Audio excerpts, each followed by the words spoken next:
rero kirazira kwitotomba, ahubwo dukwiye gushima Imana muri byose. Ijambo ry'Imana twahereyeho mu Mafilipi ryavuze ngo ntitukagira icyo twiganyira, tukagira icyo twiganyira, ntukagira icyo wiganyira, aho ibyo ukeneye byose bimenywe n'Imana, ubisabiye ubyingingiye ushima. Ntabwo ari ukubisaburira, ntabwo ari ukubisaba utonganya Imana ngo kuki Imana ngo utanyumva, kuki wabyemeye, ni ukubisaba winginga Imana kandi ushima. Kirazira kwitotomba. Imana iduha imbaraga zo kumenya uko tugomba kwitwara mu kigeragezo, waba ufite ibibazo bigiye bitandukanye. Imana uyisaba imbaraga zo kuba muri ibyo bihe, kandi ntabwo bihoraho. Ibyo bihe tugenda tubitambuka uko bwije n'uko bukeye. Imana rero igomeze kuduha imbaraga, kandi twirinde kwitotomba, ntitugire amaganya menshi mu mitima yacu, ahubwo dusabe Mwuka Wera aze abane natwe muri byose. Twongeye kubasuhuza inshuti zacu dukunda, dushimishijwe no kongera kubana namwe muri ya gahunda yo gusengana n'umuryango cyangwa se n'abo mubana. Muri ibi bihe insengero nyinshi zafunzwe, twahisemo kujya dusengana nk'umuryango. Na mbere twarabikoraga, ariko turavuga tuti reka tujye tubicisha no kuri YouTube cyangwa se ku ikoranabuhanga muri rusange, kugira ngo dukangurire cyangwa twibutse n'abandi bantu ko gusengana n'abantu mubana ari byiza. Reka rero dutangire dusenga, hanyuma dukomeze n'ijambo ry'uno munsi Imana yashimye ko tuganira. Uwiteka Mwami, ndagushimiye ndaguhimbaje, mushimiye kuri Imana nziza, mushimiye kuri wera ukakiranuka, mushimiye yuko uri Imana twemereye kuboneka ahantu. Ndakwinginze kugira ngo Mwami ubane natwe, naba ari twebwe izina ryawe rihabwe icyubahiro. Mweretse gahunda itangiye, mweretse na gahunda Mwami nituyisoza, ubane natwe. Mwuka Wera wawe ukomeze kutubuta mu izina rya Yesu. Abadukurikiye Mwami nabo ubahe umugisha, Mwuka Wera wawe ukomeze kutubuta muri byose, bisameze mu izina rya Yesu, amen. Yego, dushima Imana cyane ko ari Imana ibana natwe, Imana idukunda. Abaciyemo icyumweru, uko dukora iyi gahunda nyine tuyikora buri cyumweru cyangwa se buri wikendi. Nanone kandi twagarutse tugiye gusanga ijambo ry'Imana rero ifite insanganyamatsiko nyizina ivuga ngo ntukitotombere Imana, ahubwo ujye uyishimira muri byose. Turasoma Mafilipi 4:6, turavuga ngo ntimukagire icyo mwiganyira, ahubwo ibyo mushaka byose bimenywe n'Imana, mubisabiye mubyingingiye mushima. Turasoma n'ahandi ya kabiri mu Byakozwe n'Intumwa 5:41, aravuga ngo ziva imbere y'abanyarukiko zinejejwe n'uko zemerewe gukorwa n'isoni bazihora iryo zina. Turasoreza mu Kubara 11:1, aravuga ngo ubwo bwoko buritotomba, Uwiteka yumva ko ari bibi. Abyumvise uburakari bwe burakongezwa, umuriro w'Uwiteka wicana muri bo, ukongora abo ku iherezo ry'amagambo yabo. Hari inyigisho zigiye zitambuka mu gitondo zitwa Kanguka. Ni inyigisho y'umugabo witwa Chris Ndikumana w'Umurundi, yica kuri application yitwa Kanguka no kuri YouTube, ariko afiteho shene anyuzaho izo nyigisho. Agira rero icyo twakwita ikivugo cya Kanguka, kigizwe n'ibintu bitatu by'ingenzi. Ibyo bintu bitatu nashatse kubibasangiza cyangwa se kubigusangiza. Ni ibintu bikwiriye kuranga umukristo, by'ingenzi cyane ku mukristo rwose. Icya mbere ni ukwemera ubugombe cyangwa ubushake bw'Imana, niyo bwaba butandukanye n'ubwacu cyangwa se n'ubwawe. Icya kabiri ni ugusenga iminsi yose nk'uko ijambo ry'Imana ribivuga.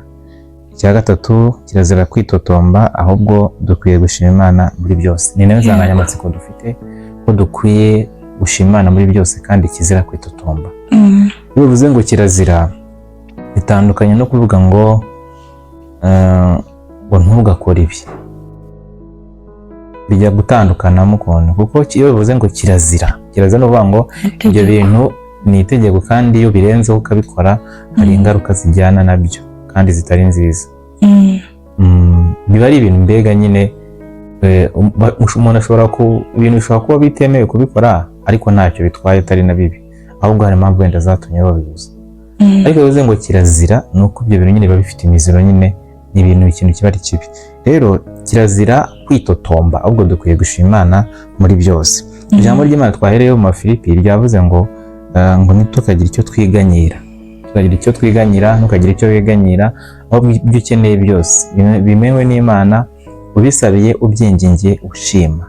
Ntabwo ari ukubisaburira, ntabwo ari ukubisaba utonganya Imana ngo kuki Imana ngo utanyumva, kuki wabyemeye, ni ukubisaba winginga Imana kandi ushima. Kirazira kwitotomba.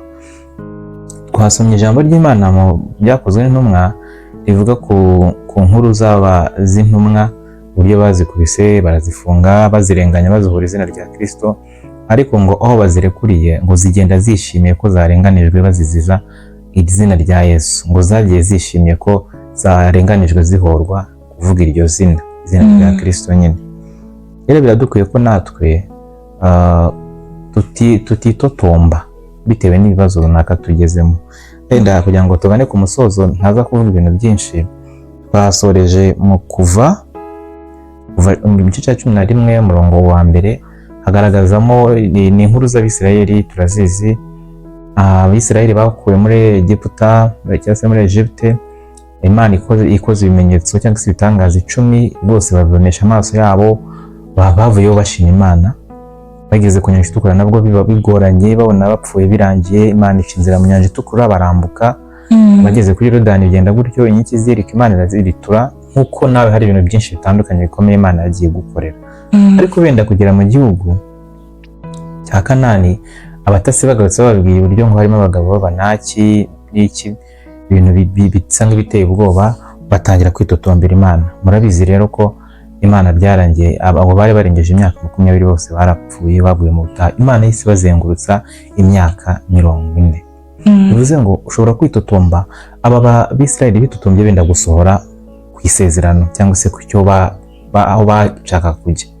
Buriya yo kenshi y'intambara ubona ikomeye, ibintu bigoranye, akenshi wenda gusohora mu isezerano Imana yagusezeranije. Rero ujye wenda kwitotomba, kuko hari igihe witotomba ukaba watuma Imana ikuzengurutse ikongera kumaza igihe kirekire cyane utaragera mu byo Imana yagusezeranije kubera kwitotomba kwawe. Nk'uko Abisirayeli nabo Imana yabazengurukije imyaka 40 kubera kwitotomba, kugira ngo abitotombye cyangwa se abavuze Imana nabi babanze bapfe.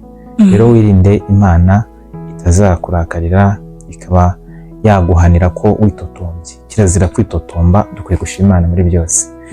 Ngana ku musozo rero, ushobora kuba uri mu buzima bukugoye, wenda nta kazi ufite, wararwaye se, ababyeyi ntibakwitayeho, mbese uri mu bihe bikugoye pe, wabuze urubyaro, ufite ibibazo runaka bikugoye, umaze igihe usenga, Imana yagiye ikubwira ibintu bitandukanye ariko nta kintu ubona gikoreka.